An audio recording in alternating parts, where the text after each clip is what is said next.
In today's video, I'm going to teach you, insert video title here. We're preparing a clean print-ready PDF from Adobe Illustrator, so everything looks exactly as expected at the printer. I'll walk you through color, bleed, image quality, fonts, and export settings, keeping it straightforward and reliable. First, confirm your document is using CMYK color. This is crucial for print because printers mix cyan, magenta, yellow, and black inks, not RGB light. In Illustrator, go to File, then Document Color Mode, and choose CMYK color.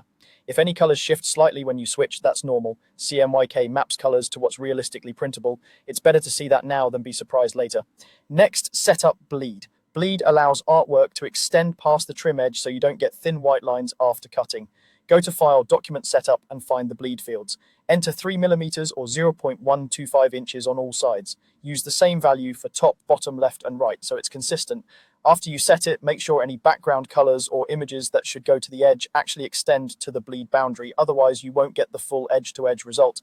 Now, check your images. For crisp print, linked and embedded images should be 300 dpi at the size they'll print. If you scaled an image up a lot on the artboard, the effective resolution might drop. Replace anything below 300 dpi with a higher resolution version or reduce its size so it meets the requirement. Keeping images sharp now prevents fuzzy results later. Before exporting, outline your fonts.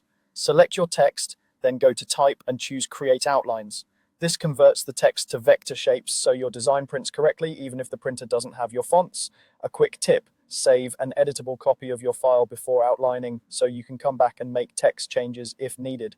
Finally, export as a print-ready PDF. Go to File, Save As, choose Adobe PDF, Print, and pick a location. In the PDF options, enable Use Document Bleed settings so your bleed is included, and turn on crop marks to show the trim lines for the printer.